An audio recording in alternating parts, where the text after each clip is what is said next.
3000 की वैल्यू है। Ordinary share capital कितना दिया हुआ है आपके पास, $1 ईच है, 25,000 है। इसका मतलब हो गया 25,000 अमाउंट भी होगी और 25,000 शेयर्स भी होंगे। कैसे? 25,000 को जब आप मल्टीप्लाई करोगे, डिवाइड करोगे 1 से, तो 25,000 शेयर्स हो जाएंगे, और मल्टीप्लाई करते जब सिंपल फिलॉसफी है, जब मल्टीप्लाई बाय किसी वैल्यू करो तो अमाउंट आ जाएगी, नहीं तो डिवाइड करो तो नंबर ऑफ शेयर्स आ जाएगा। नंबर ऑफ शेयर्स मतलब number of cars, number of oranges या नंबर ऑफ XYZ जो भी आपके पास चीजें हैं वो रिकॉर्ड हो जाएंगी। सही है। अब इसके अंदर थोड़ा सा आप जाते हो, थोड़ा सॉल्व करते हो, तो इधर यहाँ पर आप लोगों को एक चीज देखनी पड़ेगी। वो क्या चीज है कि prepare the income statement for the, आपको क्या बनाना है, इनकम स्टेटमेंट बनाना है for the year ended 31 May 2014 का। अच्छा, इनकम स्टेटमेंट के लिए यहाँ पर इस क्वेश्चन में इंफॉर्मेशन इतनी तो ऐसे दी भी नहीं है। कंपनी लिमिटेड कंपनीज की income statement as compare to sole trader और पार्टनरशिप उसके मुकाबले में थोड़ी सी डिफरेंट होती है। यहाँ पर 6 मार्क्स का एक्सट्रैक्ट बोला हुआ है, तो एक्सट्रैक्ट किस तरीके से ड्रॉ करोगे ये देख लीजिएगा। सबसे इम्पोर्टेंट बात आपके पास यहाँ पर आप देखते हो तो वो क्या थी,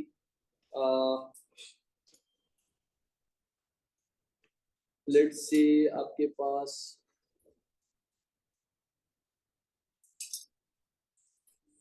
एक, जिसको आप अपनी जबान में क्या कहते हो, operating profit, profit before interest and tax भी कहते हो, और तीसरा इसका नाम क्या होगा, प्रॉफिट फ्रॉम ऑपरेशन। बेटा ये आपके पास पेपर का ये क्वेश्चन है, मगर ब्रेक करके है कंपनी अकाउंट्स का, एस्टन पीएलसी के नाम से। यानी प्रॉफिट फ्रॉम ऑपरेशंस की बात कर रहा हूँ, तो सवाल में अगर कंसंट्रेट करो तो यानी लिखा हुआ है 1 जुलाई 2013 को 1.8 मिलियन का इंटरेस्ट है, जिसपे 8%, सॉरी, डिबेंचर्स इशू किए गए हैं, 8% इंटरेस्ट निकालना है। For the year ended 31 May 2014 profit from operations यानी 3752 है, थाउजेंड्स है। टैक्स चार्ज आपके पास 25% है, किसका, प्रॉफिट बिफोर टैक्सेशन का। यहाँ पर आप देख लीजिएगा, इधर मैं मेंशन कर रहा हूँ 1 2 3 3752।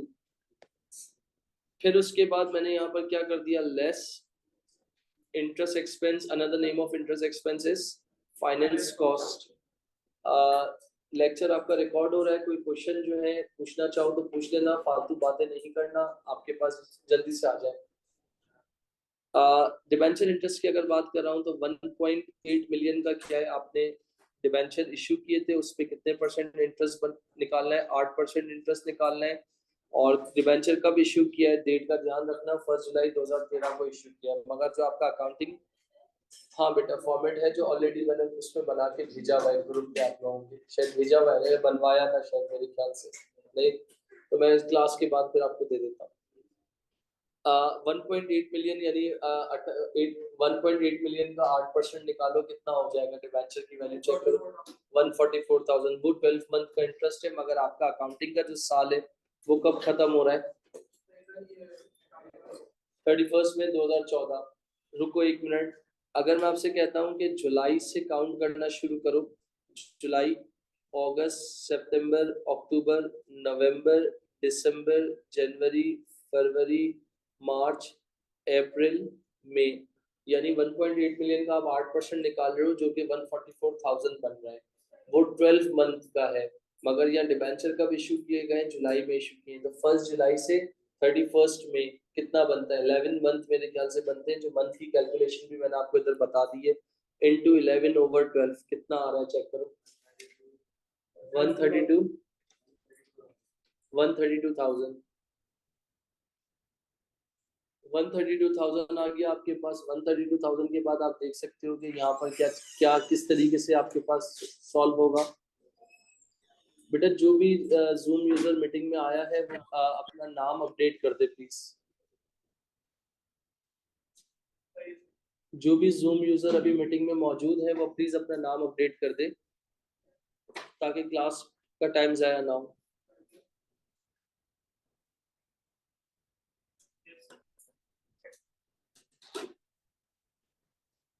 आप लोगों को ही, इजान आप लोगों को, बेटा अभी जो मीटिंग ज्वाइन की आप लोगों ने की, ओके बेटा। अरीशा सही है। इसके अरीशा बेटा, आप अरीशा के नाम से भी हो, जूम यूजर के दोनों नाम से हो बेटा?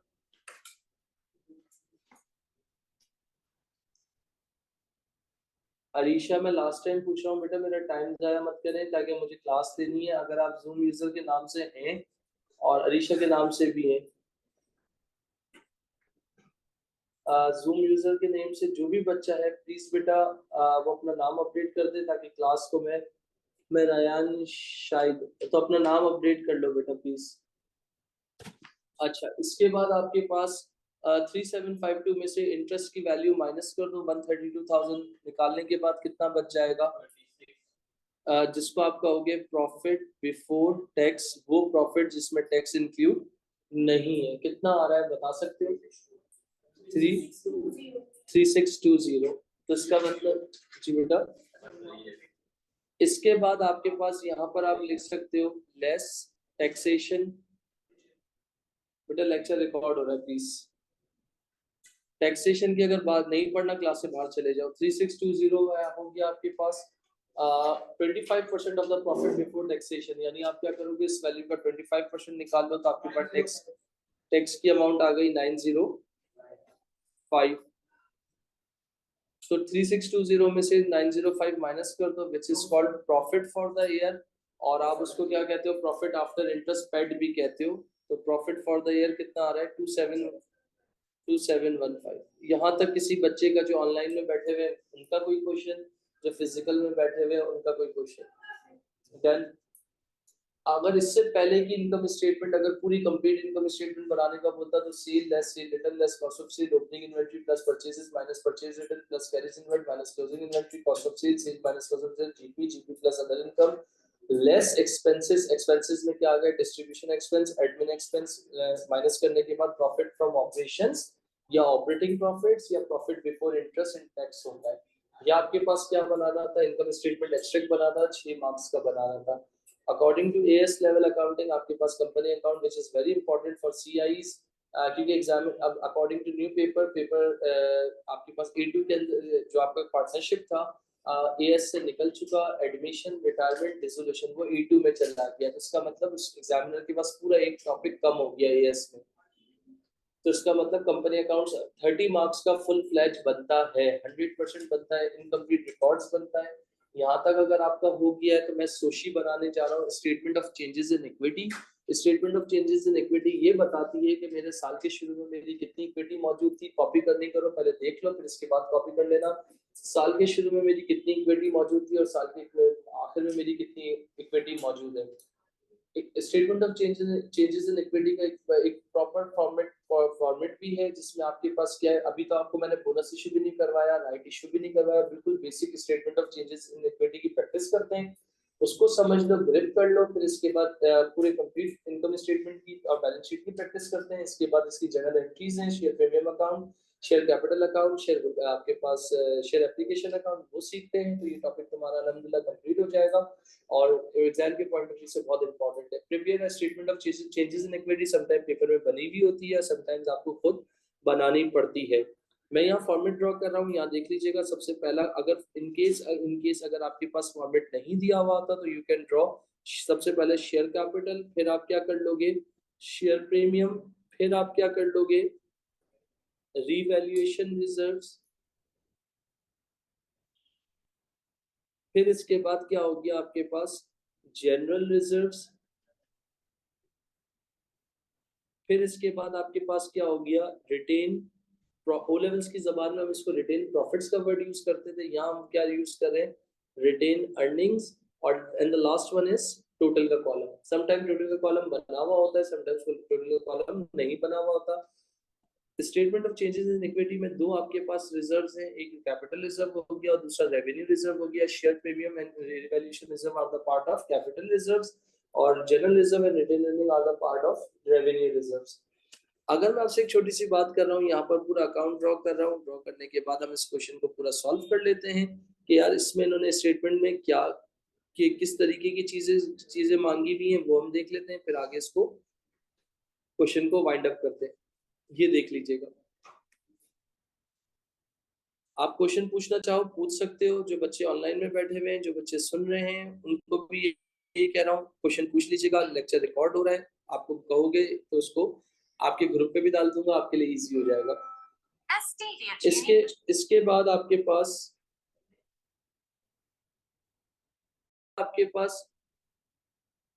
यहाँ पर देख सकते हो आपके पास बैलेंस सबसे पहले स्टार्टिंग में कि मेरा जो शेयर कैपिटल था 25,000 था, यानी 25,000 का मतलब हो गया, मैं यहाँ पर मेंशन कर रहा हूँ दे आर इन थाउजेंड्स, ये हो गया, ये रहा, ये रहा,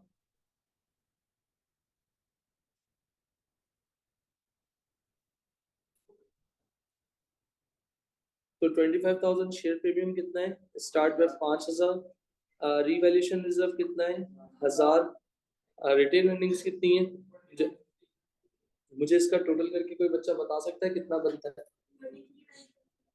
जी बेटा 33, ओके थैंक यू, 33,950। अगर फालतू बात की आवाज है तो क्लास से बाहर कर दूंगा, मुझे अपना टाइम मत जाया करो, मेरा भी मत करो। नेक्स्ट आपके पास क्या लिखा हुआ है, प्रॉफिट फॉर द ईयर, यानी इस साल हमें कितना प्रॉफिट हुआ 2715, तो इसका मतलब 2715 यानी मेरी अर्निंग्स जो है 2715 से बढ़ी, जब अर्निंग बढ़ी तो मेरा टोटल जो है शेयर होल्डर फंड भी मेरा क्या हो गया, इंक्रीज हो गया, एग्री। फिर इसके बाद 1 सितंबर यहाँ पर कुछ सेंटेंस दिखा है, 1 सितंबर 2013 final dividend relating to previous year, इसका मतलब कंपनी ने पिछले साल आपको कोई लॉलीपॉप दिया था, उसने सिर्फ अनाउंस किया था, डिक्लेयर किया था, मगर डिविडेंड दिया नहीं। अनाउंस किया हुआ डिविडेंड, डिक्लेयर किया हुआ डिविडेंड सोशी के अंदर नहीं आता जब तक आप उसको पे ना कर दो। प्रीवियस ईयर का डिविडेंड था जो कि आप पे हो रहा है, कितना था आपके पास 0.04 पर शेयर, तो इसका मतलब बच्चों आपके पास शेयर्स कितने हैं 25,000 है, तो 25,000 का मतलब हो गया कि 25,000 शेयर्स को जब आप मल्टीप्लाई करोगे तो 25,000 शेयर्स को अगर मैं मल्टीप्लाई कर रहा हूँ किससे 0.04 से, तो क्या आ रहा है आपके पास 1,000 आ रहा है, मतलब ऊपर ये थाउजेंड्स में वैल्यू है, मगर हम क्या लिख रहे हैं सिर्फ 1,000 से मैंने अर्निंग्स को क्या कर दिया, कम कर दिया, एग्री। इसके बाद 1 अक्टूबर 2013 आपके पास क्या लिखा हुआ है बच्चों, यहाँ पर 5,000 ऑर्डिनरी शेयर्स इशू किए, पार वैल्यू 1 है एक शेयर की, each were issue at a premium of 0.10, थोड़ा सा टेक्निकलिटी है, वर्डिंग में खेला है उसने, 1 रुपए की चीज जो है 1.0 पे, यानी 0.1 रुपए की चीज 1.1 पे इश्यू हो रही है, आसान वर्ड्स में कहूँ, बट इसका मैं ब्रेकअप बनाता हूँ, किस तरह बनाता हूँ, अगर इसमें से इंशाल्लाह जाओगे तो कोई मसला नहीं होगा।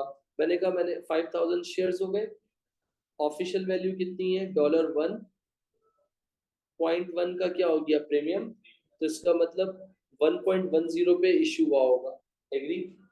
5,000 रुपए के हिसाब से आपके पास यहाँ मैंने क्या मेंशन कर दिया, शेयर इश्यू 5,000 रुपए, 5,000 इंटू $1, तो इसका मतलब आपकी शेयर कैपिटल में कितना इजाफा हो गया, 5,000 का हो गया, 5,000 इंटू 0.1 तो कितना हो गया 500। बच्चे क्या करते हैं 5,000 को सीधा 1.1 से मल्टीप्लाई कर देते हैं, 5,500 तो आ जाता है, मगर आपका आंसर भी सही हो जाएगा, मगर आपको वर्किंग का मार्क्स नहीं मिलेगा। 5,000 जो है आपकी कैपिटल में जाना था और 500 रुपये आपका कहाँ जाना था, प्रीमियम में, तो डैश डैश डैश, तो आपकी इक्विटी कितने से बढ़ गई 5,500 से। इसके बाद बच्चों आपके पास यहाँ पर देख लो, कंपनी ने पुराने वक्त में कोई जमीन खरीदी होगी या अभी कोई जमीन खरीदी, अचानक उसकी रिवैल्यूएशन करना शुरू किया, तो पता चला कि पुरानी आपकी लैंड कितनी थी, मेरे ख्याल से थी 6,000 रुपए की, और अचानक उसकी अभी वैल्यू कितनी हो गई 7,500, तो इसका मतलब 1,500 रुपए से आपका रिवैल्यूएशन अप हो गया, इंक्रीज हो गया, मतलब ये वो इंक्रीज है, वो इनकम है जो अभी तक आपको मिली नहीं है, मगर आप अपनी सोची में रिकॉर्ड कर रहे हो, तो डैश डैश, तो कितने से 1,500 रुपए से आपकी रिवैल्यूएशन रिजर्व्स बढ़ गए, डैश, तो इसका मतलब आपकी इक्विटी भी क्या हो गई, बढ़ गई। फिर इसके बाद इंटरिम का मतलब होता है जो मिड ईयर डिविडेंड होता है, company we have 3 types of dividend, interim, final and proposed.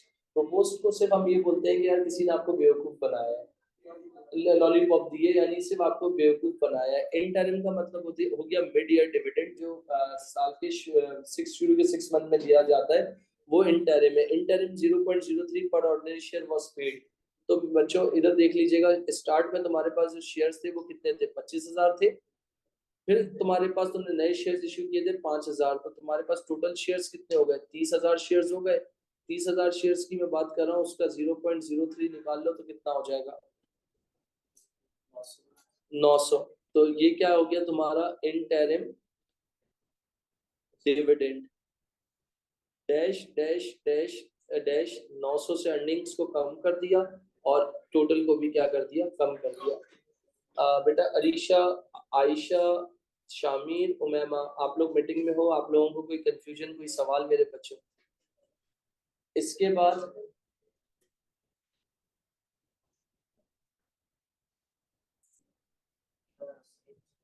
25,000 plus 5,000, 30,000, 30,000 को मल्टीप्लाई करो 0.03 से। राइट इश्यू इसमें नहीं है बेटा। क्या है राइट इश्यू?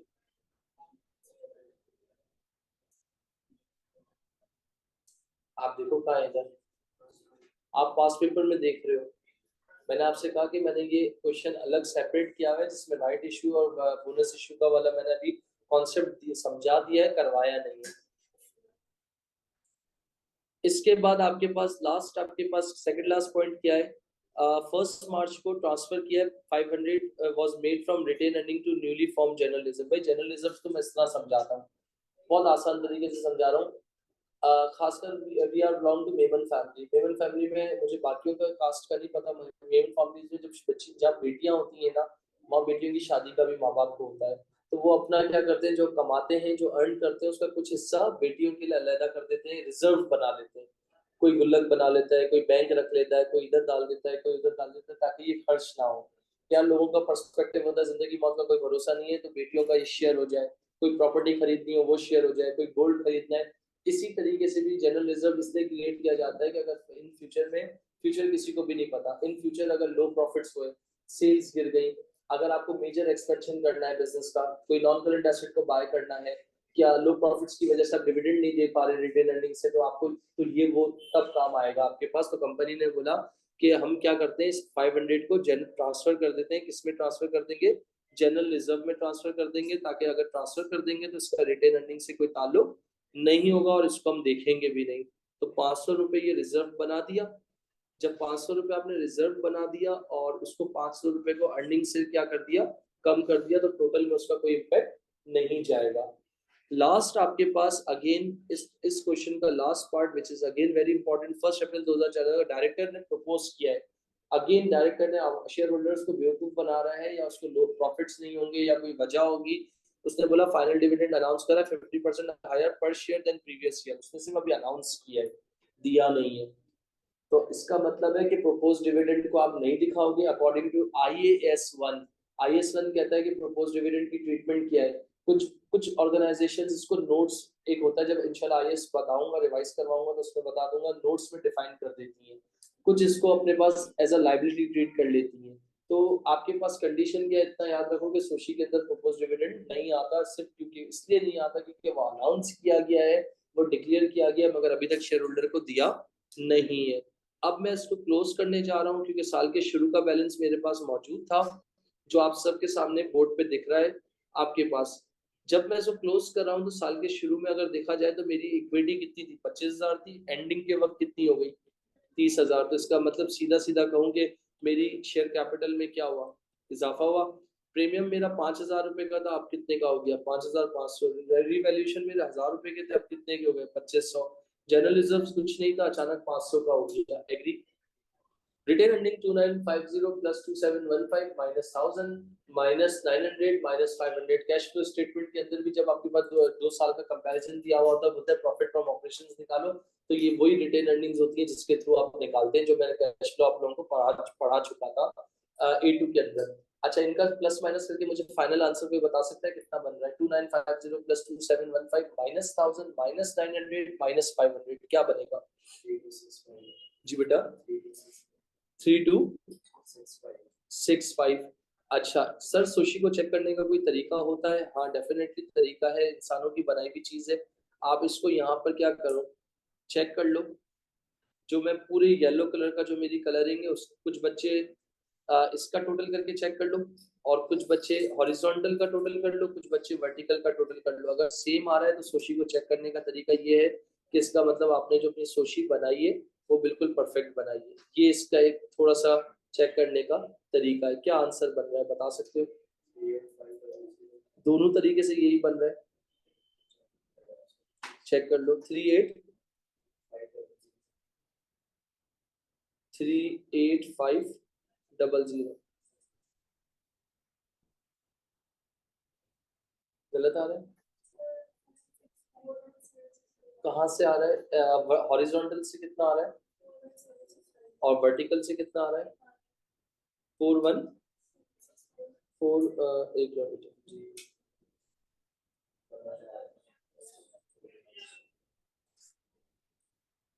41,765। यहाँ तक कोई मसला? ये आपके पास पूरा क्वेश्चन कंप्लीट हो